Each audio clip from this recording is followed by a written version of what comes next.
పేదల కోసం ప్రపంచంలో ఎక్కడా లేని ఆరోగ్యశ్రీ పథకాన్ని ప్రారంభించిన ఘనత దివంగత నేత వైఎస్ రాజశేఖర్ రెడ్డికే దక్కుతుందన్నారు తెలంగాణ మంత్రి కోమటిరెడ్డి వెంకటరెడ్డి. వైఎస్ఆర్ ఆరోగ్యశ్రీ ప్రారంభించే నాటికి అమెరికాలో కూడా అలాంటి పథకం లేదన్నారు. రాజకీయాల్లోకి రాకముందు కేవలం ₹1 మాత్రమే తీసుకుని వైద్య చేసిన గొప్ప వ్యక్తి రాజశేఖర్ రెడ్డి అన్నారు. పేదలకు కార్పొరేట్ స్థాయి వైద్యం అందుతుందంటే దానికి కారణం రాజశేఖర్ రెడ్డి అన్నారు కోమటిరెడ్డి వెంకటరెడ్డి.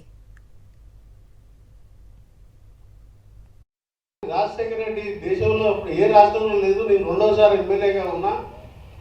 ఆయన ఒక డాక్టర్గా, ఆయన ముఖ్యమంత్రి కాకముందు ₹1 డాక్టర్ అంటారు.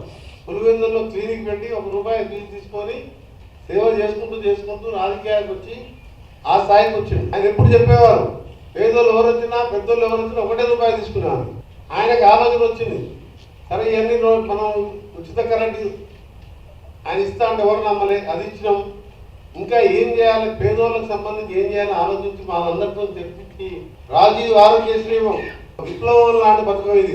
కార్డు చూపించగానే అపోలో హాస్పిటల్లో కూడా కూలి చేసుకునే వాళ్ళు కూడా పోటీషన్ పక్క సూట్లో కూర్చొని గుండె ఆపరేషన్ చేసుకొని వాళ్ళే ట్రాన్స్పోర్ట్ ఛార్జ్ మనం వచ్చే బస్ కిరాయి పైసలు ఇచ్చి పంపించే విధంగా భారతదేశంలో అమెరికాలో కూడా లేదప్పుడు.